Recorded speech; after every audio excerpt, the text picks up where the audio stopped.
You have a short-term rental and you are having trouble getting bookings? Today we're going to talk about ways in which you can make your short-term rental listing stand out amongst the other competition and get more bookings. So stay tuned.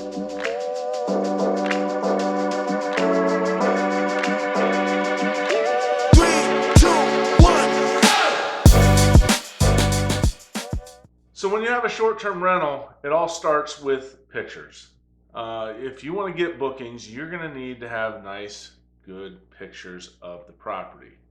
So what do the good pictures look like?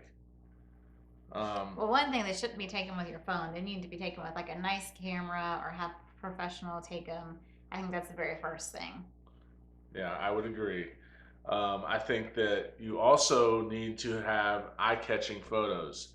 You need to take pictures of things that are the positives of your property, or something that will set your property apart from the competition.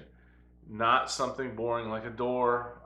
People don't rent a property because of a door. Or a beautiful wreath on the door. Yes, Or yes. So you got to think, if you're scrolling down through, let's say Airbnb, and you see pictures, there's tons of pictures. A lot of the properties look similar in the area where you're looking.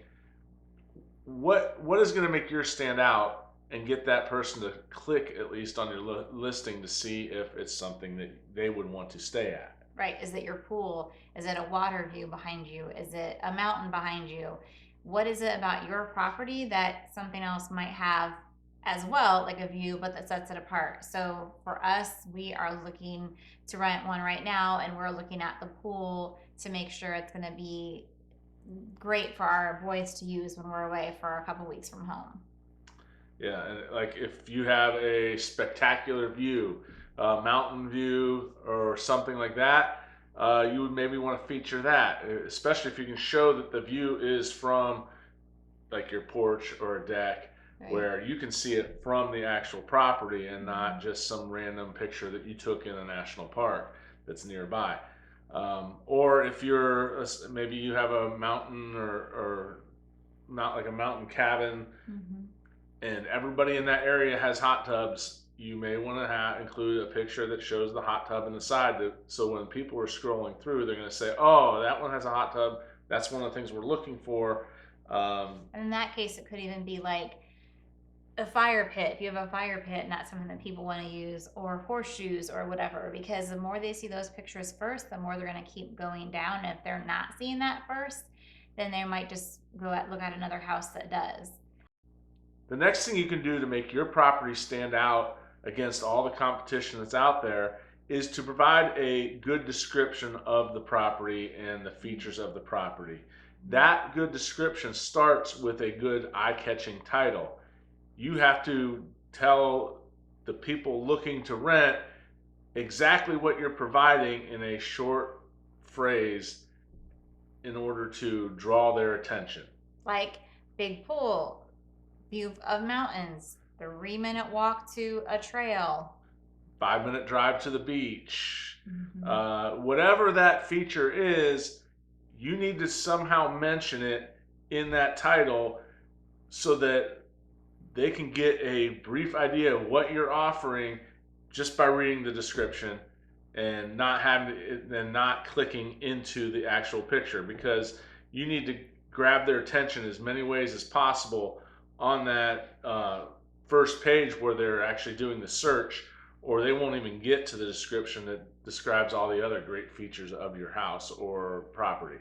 And a good description is key. So you've already given them the good title, kind of like gotten them hooked. And now you're going to make a description of your property. Now you're spelling out all the good things. That could be from views to in-unit laundry, which is a much better feature than going down the steps and around the corner for a family to use it, because been there, done that with 4 kids. That if it has a patio or a deck, that can be important. Very good description of your property.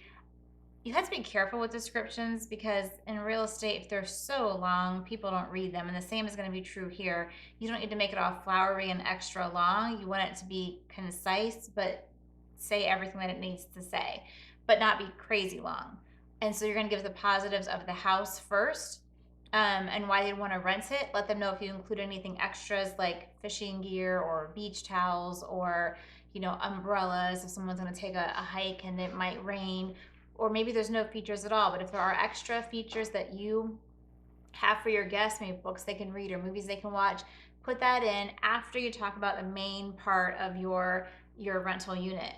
Then at the third thing you were going to put would be things in the area. So what are other fun things to do in the area? Because you're assuming that there are fun things to do, because if they're looking to be by lake XYZ, they're only looking at places to rent on that lake. So now you can say things that are in addition to that, like how close they are to the lake. What else would be some things? Favorite restaurants, um, favorite A things to marina, if you do. wanted to rent a boat, if it's a lake Right, situation. Um, there's an endless amount: golfing, right. skiing, Skiing. whatever it is Hmm. that is attracting people to the area. Wineries, maybe what's your favorite winery? How far are you from, that path or that trail? Those are things that you're going to put in third. So the first thing they're doing is seeing about your unit specifically, then some extras that you offer your guests that somebody else might not, and then also the different things specific to the attractions in your area. Exactly. So one other thing you can do to help draw people in and get more bookings is to have good reviews on your booking site, whether it's Airbnb, VRBO, or even your own personal website, or whatever other options there are out there in the area where you're renting. So one way you do that is, you may have to be a little proactive and ask for reviews. If you had a positive renter, positive guest, and you thought things went really well, smoothly, don't be afraid to ask them for a review. They Most of the time, people are more than willing to provide reviews, Right. if they enjoyed their stay. If they didn't enjoy their stay, you might not want the review. But Mhm. but more often than not, people will try to be positive about it and give those good reviews. And those are ways in which people can kind of verify that you are a good host and will provide a positive experience for the money they're spending on their vacation. Exactly. And I know we always look at reviews before we book a place and read through them, and they just help give you an idea of what people liked and what people didn't like. But like he said, the positive reviews are not hard to get. People want to, basically, that's their way of thanking you if they had a good time, and they're happy to do that. Just sometimes people get busy. And I know there have been times we wanted to review someone positively and we just got busy and forgot. So by being proactive and connecting with them, making sure they do that, that's going to help you get more reviews. And that can be helpful for people to find you in different sites and then choose you, because there's more reassurance to have that. And if you like this video, please hit the like button, hit the subscribe button, hit that little bell down there so you can get notified when we produce more videos, because we are going to provide plenty of more information for you about how to make your short-term rentals more efficient, more appealing, and more successful. Yep. So if you'd like to watch a video where we dive into a little more in-depth analysis of some Airbnb listings and the pictures specifically and how they could have done things a little bit better, take a look at this video right here, and you'll definitely get entertained.